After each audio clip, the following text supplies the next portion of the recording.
tanggal itu bukan ditutupi. Karena kan 9, bukan 10. Kalau tanggalnya ditutupi, berarti ada 10 yang ditutupi. Berarti tanggal itu memang dari dulu memang tidak ada. Kita akan uji apakah ijazah yang disita oleh Polda Metro Jaya dengan salinan resmi yang hari ini kita dapatkan dari KPU, dari otoritas penyelenggara pemilu, itu sama apa tidak. Permasalahannya itu apakah dibuat di pasar pramuka atau di cetakan yang lain. Kalau saya menduga itu di pasar pramuka. Karena apa? Pembuatnya itu yang selalu saya sebutkan, Eko Sulistyo, mantan ketua KPUD Solo yang hari ini belum tampil. Eko, kamu tampil. Banyak yang dulu bagian dari kamu sekarang akan melawan kamu.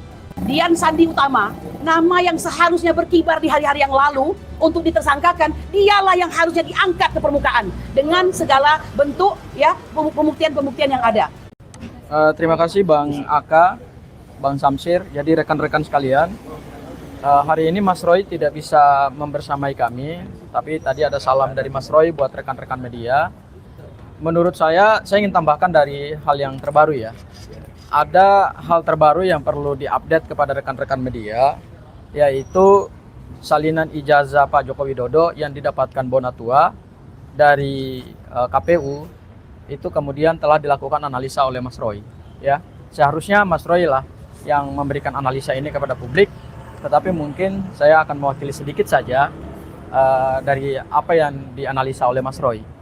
Yang pertama, ijazah yang didapatkan oleh Pak Bonatua, yaitu salinan yang diserahkan oleh KPU berdasarkan putusan dari Komisi Informasi Pusat, ini memang satu perjuangan yang tidak mudah ya. Karena kami beberapa yang ada di tim ini juga menjadi kuasa hukum Pak Bonatua pada saat Pak Bonatua memohonkan itu di Komisi Informasi Pusat. Dan perjuangan itu memang cukup melelahkan ya, karena memang dari awal semua upaya dari otoritas, yaitu KPU termasuk juga UGM, selalu berupaya dan berusaha untuk menutup-nutupi ijazah Pak Joko Widodo. Ya, kami nggak tahu sebetulnya ada apa di balik upaya untuk menutup ijazah Pak Joko Widodo, padahal ijazah itu bukan sesuatu yang membahayakan negara. Kalaupun disampaikan kepada publik, dibuka kepada publik, tidak akan mengancam integritas dan kedaulatan bangsa, tidak akan memicu perpecahan, kerusuhan sosial apalagi ya. Tetapi justru karena ditutup itulah, maka kemudian banyak orang bertanya-tanya ya. Nah, kami mendapatkan itu karena berdasarkan pasal 18 ayat 2 Undang-Undang 14 2008 tentang keterbukaan informasi publik, bahwa dokumen yang awalnya adalah dokumen pribadi tetapi ketika digunakan untuk kepentingan mendapatkan jabatan publik, maka oleh undang-undang itu dikualifikasi sebagai dokumen yang dikecualikan dari kerahasiaan. Artinya bisa dibuka kapan saja ya, sepanjang itu ada kepentingan publik di situ. Dan alhamdulillah Pak Bonatua berhasil mendapatkan itu ya. Nah, hal yang kedua, setelah kita melihat fisik daripada salinan ijazah itu, maka terkonfirmasi bahwa antara apa yang diunggah oleh Dian Sandi pada saat Mas Roy, Bang Rismon, dan Dr. Tifa melakukan uji terhadap ijazah tersebut, itu ternyata basisnya sama. Ijazah yang sama, sumbernya yang sama.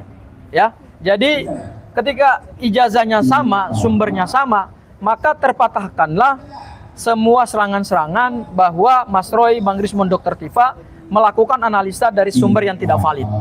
Ternyata setelah kami mendapatkan salinan resmi itu, maka terkonfirmasilah bahwa yang diteliti Mas Roy itu sumbernya sama. Karena tidak mungkin ijazah itu ada dua versi. Pasti hanya satu versi. Kalau ada 2 atau 3 versi, malah disinyalir adalah ada dugaan pemalsuan ijazah berkali-kali. Ya, jadi bukan hanya satu kali tetapi berkali-kali. Kalau ada beberapa versi. Nah, kemudian setelah dilakukan penelitian oleh Mas Roy, yang pertama saya ingin menyampaikan, saya mendapatkan hasil penelitian dari Mas Roy.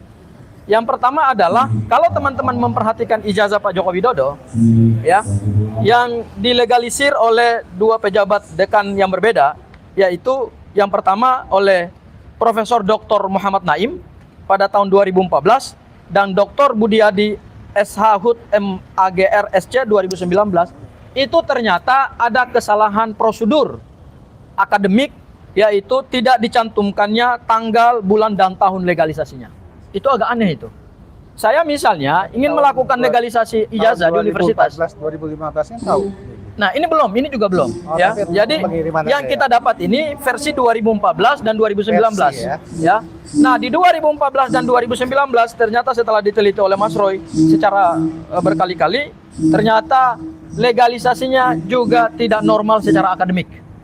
Ya, tidak ada tanggal dilegalisir, tidak ada tahun dilegalisir, dan tidak ada bulan dilegalisir. Ini sesuatu yang abnormal.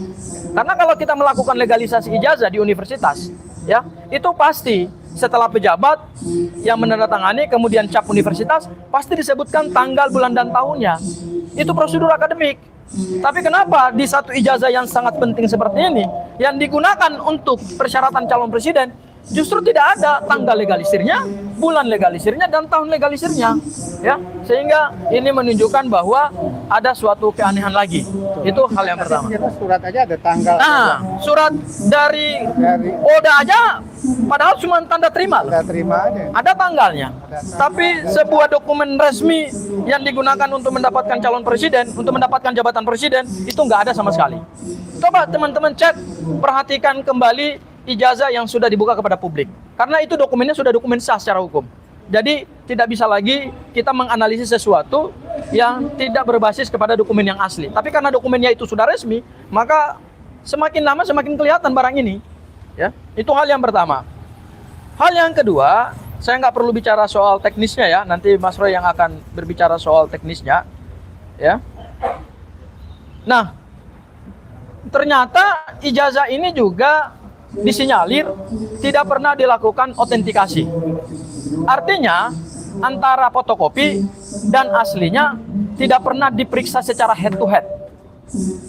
Ya, kita nggak tahu bagaimana mekanisme di UGM ketika melakukan legalisasi. Apakah mereka juga melihat ijazah asli? Karena begini bang, saya misalnya ingin melegalisir ijazah saya di UI, itu saya harus membawa ijazah asli. Fotokopi misalnya ada 5 lembar, tetapi petugas harus melihat ijazah asli saya. Dan dibuat tanggal. Dan dibuat tanggalnya. Itu resmi. Apalagi universitas sekelas UGM. Ya, itu universitas The Center of Excellence, salah satu yang terbaik di Republik ini gitu. Ya. Jadi ketika tidak ada tanggal, bulan, dan tahun legalisasinya, itu sesuatu yang aneh.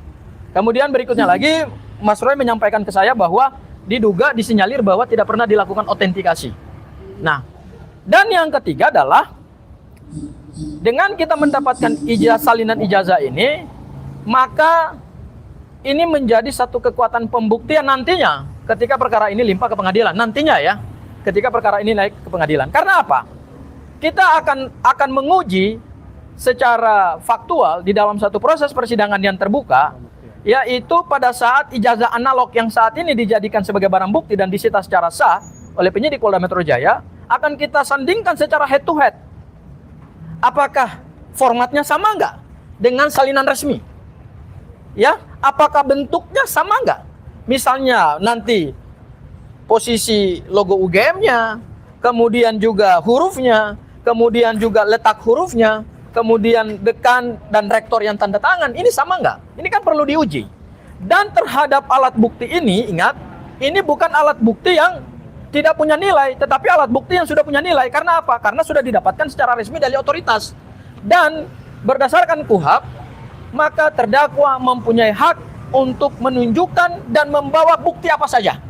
Ya, ingat pasal 235 KUHP yang baru telah mengkualifisir 8 alat bukti. Kalau dahulu hanya 5 alat bukti berdasarkan pasal 184, sekarang berdasarkan pasal 235 KUHP yang baru, mohon maaf, itu sudah 8 alat bukti. Dan dari 8 alat bukti itu, kalau kita baca poin 1 sampai 8, itu poin 8-nya menarik. Yaitu bukti apa saja sepanjang didapatkan tidak melawan hukum. Nah, ini kan bukti salinan resmi yang didapatkan tidak melawan hukum. Didapatkan dengan satu proses sengketa informasi, kemudian juga ada putusan KIP, dan kemudian KIP memaksa KPU untuk menyerahkan salinan itu. Kita akan uji apakah ijazah yang disita oleh Polda Metro Jaya dengan salinan resmi yang hari ini kita dapatkan dari KPU, dari otoritas penyelenggara pemilu, itu sama apa tidak. Dan yang terakhir, saya dapat juga informasi dari Mas Roy bahwa untuk salinan resmi yang di KPU Solo itu untuk tahun 2005 mohon maaf, ketika Pak Joko Widodo mencalonkan diri pertama kali sebagai calon wali kota, itu sampai hari ini belum ada. Konon katanya sudah dimusnahkan. Loh, dokumen penting itu kok dimusnahkan? Ini juga melanggar undang-undang kearsipan. Kenapa melanggar undang-undang kearsipan? Karena berdasarkan undang-undang arsip, kearsipan itu bisa dilakukan di daerah dan bisa dilakukan di tingkat nasional. Terhadap dokumen yang punya nilai sejarah di tingkat daerah, kabupaten, kota, provinsi, itu ada tempat untuk melakukan pengarsipan atau lembaga kearsipan daerah LKD. Ya, jadi kalau dikatakan bahwa 2005 tidak ada salinan resmi pada saat Pak Joko Widodo mendaftar sebagai calon wali kota, ini juga satu keanehan. Ya, dan ya kita nggak tahu apakah Bang Bonatua sekarang akan melakukan gugatan juga nggak terhadap KPU Solo. Ini menunjukkan bahwa semakin ijazah ini ditutup-tutupi, semakin ijazah ini dirahasiakan dan disembunyikan, maka pelan-pelan semua kebobrokan itu akan terkuat dengan sendirinya. Kebenaran tetaplah kebenaran dan kebatilan tetaplah kebatilan. Mungkin itu dari saya, Bang Aka. Nah, ini Bu Kurnia yang tadi wajib lapor, silakan Bu. Silakan. Bismillahirrahmanirrahim. Assalamualaikum warahmatullahi wabarakatuh. Saudara-saudara sebangsa dan setanah air, hari ini saya telah melakukan wajib lapor yang seharusnya hari Kamis, saya percepat hari Rabu ya, karena ada beberapa urusan yang harus saya selesaikan dan sudah terlaksana dengan baik. Kedua, saya ingin menyampaikan begini ya, kebetulan materi kita pada hari ini tentang P19. P18, P19, dan P21 itu adalah kode administrasi mengenai status daripada perkara yang sedang ditangani ya. Kalau kita berada pada sistem hukum yang baik, maka semua itu akan terlaksana dengan baik. Tapi jika kita pada posisi sistem hukum yang lemah, maka semuanya tentu akan menjadi tidak baik. Orang jahat pun jika dia berada pada sistem hukum yang baik, maka dia akan terpaksa ikut baik. Tetapi ketika sistem hukum itu lemah, maka orang baik terpaksa menjadi orang yang dikorbankan dalam sistem hukum tersebut. Saya ingin mengatakan demikian ya, bahwa ada rasa tidak rela dalam hati kami setelah kami mendengarkan keterangan banyak dari kuasa hukum kami yang luar biasa ya, Bang Ahmad Kosinudin, Bang Samsir Jalil, dan juga Bang Sangaji ya, bahwa betapa kasus ini terlalu dipaksakan dan banyak kejanggalan ya. Nah, oleh karena itu kami mengajak tugas kita semua untuk senantiasa menjaga marwah hukum ya, walaupun perkara ini sudah sampai di hampir 10 bulan ya, demikian panjang, nafas harus panjang, biaya panjang, dan kekuatan harus panjang. Alhamdulillah dalam kekuatan Tuhan yang Maha Kuasa ya, Allah Subhanahu wa taala, kami masih mampu untuk mengikuti dengan sebaik-baiknya. Mengapa ini saya sampaikan? Saya tidak ingin presiden saya hari ini yang memerintah kami akan memperlakukan kami dalam hukum seperti presiden ke-7 memperlakukan kami. Ya, kami ini bukan di BAP sebagai seorang pelaku kriminal, tapi kami di BAP sebagai orang yang dikriminalisasi, dan tanda, simptom, gejala, bahkan bukti-bukti itu sudah sangat mengarah. Nah, perkara sedemikian lama, mengapa belum juga ada suatu tindakan yang tegas, dalam artian bukan kami yang harusnya diproses sedemikian rupa, tapi Joko Widodo lah selaku seorang yang melaporkan kami yang harusnya diproses ya. Nah, oleh karena itu dalam kesempatan kali ini kami berharap Dian Sandi Utama, nama yang seharusnya berkibar di hari-hari yang lalu untuk ditersangkakan, dialah yang harusnya diangkat ke permukaan dengan segala bentuk ya pembuktian-pembuktian yang ada. Pak Jokowi sendiri mengatakan saya tidak memberi izin untuk beliau mengupload hal tersebut ya, walaupun dia sudah memberi maaf, berarti kan ada hubungan di situ begitu. Nah, lebih daripada itu saya ingin mengatakan keputusan Jaksa Agung ya nomor 518/J.A/11/2001 ini merupakan keputusan yang sampai hari ini masih terus kita menjadi panduan ya, dari P1 sampai dengan P53. Kalau P1 itu adalah tentang laporan, maka P53 artinya sudah selesai semua, itu adalah tentang kartu perkara tindak pidana. Kami tidak ingin menjadi bulan-bulanan hukum.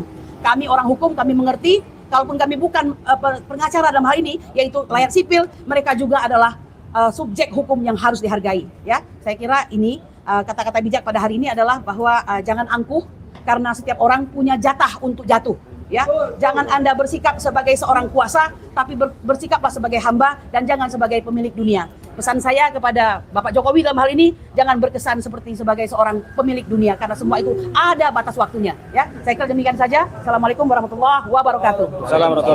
Satu lagi, Bang Michael untuk memberikan dukungan kepada pejuang-pejuang kita. Silakan. Siap. Ya, saya pertama mengapresiasi ya. Saya adalah jurnalis yang selalu bersama Pak Bonatua Silalahi, yang dari awal meminta dokumen ijazah Joko Widodo ke KPU RI, ke KPU DKI Jakarta, dan KPU Surakarta. Dan yang tadi dikatakan Bang Gofur, memang sudah ada yang diberikan oleh KPU Surakarta. Ini dia tanda terima penyerahannya. Nah, bisa dikasih lihat ya. Ini tanda terima penyerahannya, yaitu ditunjukkan, bisa dibaca di sini. Dia KPU Surakarta mengakui bahwa ini adalah salinan ijazah pencalonan 2005, 2010, 2010, 2014. Berarti KPU Surakarta sendiri mengakui ini dipakai 2 kali. Nah, ini sudah saya pertanyakan beberapa kali di banyak forum, mungkinkah sebuah kopi ijazah dipakai 2 kali? Berarti kan kopinya itu diberikan ke KPU, diambil lagi, 5 tahun lagi dikasih lagi. Nah, apakah itu maksud KPU Surakarta? Kalau tidak, tolong dijelaskan ya oleh KPU Surakarta, apa maksud Anda memberikan ini ke kami? Nah, yang kedua, ternyata memang kecurigaan saya selama ini terbukti bahwa tanggal itu bukan ditutupi, karena kan 9 bukan 10. Kalau tanggalnya ditutupi berarti ada 10 yang ditutupi. Berarti tanggal itu memang dari dulu memang tidak ada. Semua ijazah yang diberikan oleh Joko Widodo dalam pencalonan yang manapun tidak ada tanggalnya legalisirnya. Itu ya. Kecurigaan saya terbukti sudah di hari Senin kemarin. Di KPU RI, 2 ijazah yang diberikan Joko Widodo tidak ada tanggal legalisirnya. Jadi tertutup ya. enggak, sebelumnya katanya 9 yang tertutup. Makanya saya berpikir kalau ada tanggal itu berarti jadi 10. Nah, karena 9 berarti memang tanggal itu tidak termasuk yang ditutupi. Dan memang tidak ada. Nah, lalu seperti yang kata Bang Gofur tadi, yang 2005 di mana? Saya paham bagaimana logika Pak Roy Suryo dan Bang Gofur, karena ijazah yang diberikan KPU Surakarta ini memang tidak masuk akal. Karena dekannya masih Muhammad Naim. Dan beliau belum menjabat di tahun 2004 atau 2005. Semua Naim semua itu ya. Semuanya Naim semua. Jadi apakah Pak Naim ini adalah ahli legalisir?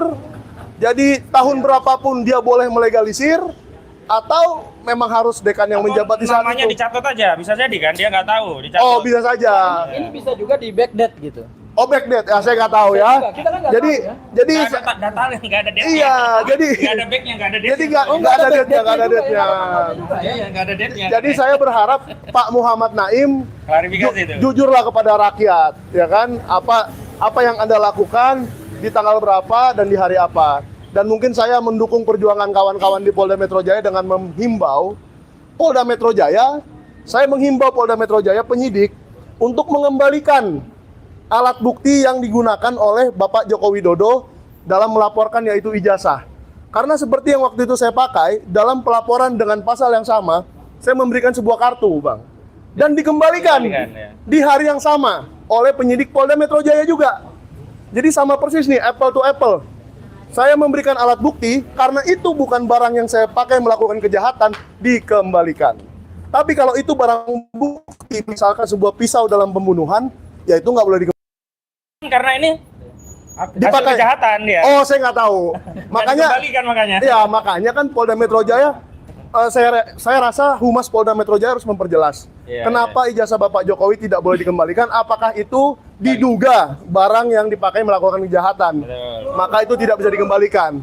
Nah, ini Polda Metro Jaya yang bisa menjawab, tapi saya mendukung semua Bang Gofur dan kawan-kawan dalam Ya. upaya-upaya ini. Ya. Thank you. Saya tambahkan begini ya, saya Nah. lanjutkan apa yang disampaikan Nah, oleh lanjutkan, Bang. Bang Michael. Bang Michael. Yaitu pasal 241 Ya. yang disebut barang bukti ada 3. 1. Alat atau sarana untuk melakukan tindak pidana. Nah, itu Yang dia. kedua, alat atau sarana yang menjadi objek tindak pidana dan atau aset yang merupakan hasil tindak pidana. Pertanyaan kita Ya. terhadap 3 kualifisir barang bukti berdasarkan pasal 241 241. KUHP yang baru, Ya. ini masuk dalam kualifisir yang mana nih? Ya, makanya Apakah nggak boleh sarana kembali. melakukan kejahatan, hasil kejahatan, atau sarana untuk membantu melakukan kejahatan? Nah, ini yang Wah, kita biar belum tahu. biar Humas Polda Metro Jaya yang nanti menjawab ya. Oke, thank you semua. Satu lagi, Bang Rustam. Ini Bang Rustam. Ya. Saya lewat depan aja ya. Ya, ya. Sorry. Soalnya nggak muat. Bismillahirrahmanirrahim. Assalamualaikum warahmatullahi wabarakatuh. Hari ini ketiga kalinya saya melakukan wajib lapor. Yang seharusnya bukan saya yang harus wajib lapor. Yang harus wajib lapor itu adalah Joko Widodo yang memalsukan ijazah orang lain untuk kepentingannya sendiri di wali kota, gubernur maupun di presiden. Oleh karena itu, kepada Pak Joko Widodo, segeralah bertaubat. Segeralah meminta maaf kepada seluruh rakyat Indonesia. Bahwasanya dia harus mengakui kesalahannya, kekhilafannya. Jangan bohongi rakyat dengan cara mengkriminalisasi kami. Seharusnya yang ada di sini itu Joko Widodo. Yang wajib lapor, bulak-balik gitu loh. Nah, masalah tadi yang sudah dibicarakan oleh kuasa hukum kami, ini membuktikan kalau ijazah Jokowi itu memang palsu. Permasalahannya itu apakah dibuat di pasar pramuka atau di cetakan yang lain. Kalau saya menduga itu di pasar pramuka. Karena apa? Pembuatnya itu yang selalu saya sebutkan, Eko Sulistyo, mantan ketua KPUD Solo yang hari ini belum tampil. Eko, kamu tampil. Banyak yang dulu bagian dari kamu sekarang akan melawan kamu. Termasuk senior-senior dulu pendukung relawan Joko Widodo. Oleh karena itu jelas dapat dipastikan atas pernyataan tadi, ijazah Jokowi palsu. Dibuat di pasar pramuka. Saya menduga yang buat itu Eko Sulistyo. Kepada Kapolri Pak Listio Sigit, tolong jangan mau dijadikan tumbal ijazah ini oleh Jokowi sehingga institusi Polri menjadi buruk. Apalagi sebentar lagi juga nggak lama lagi Pak Listio juga pensiun atau akan diganti. Jangan meninggalkan hal-hal yang buruk di institusi Polri ini. Karena apa? Polri dipisahkan oleh TNI ini supaya Polri ini lebih baik, bukan tambah buruk. Kalau Pak Kapolri seperti itu, saya akan mendukung deh kalau begitu supaya Polri dibawa kementerian. Kami nanti akan ramaikan itu kalau Pak Listio seperti itu. Kira-kira seperti itu. Wabillahi taufiq wal hidayah. Wassalamualaikum warahmatullahi wabarakatuh.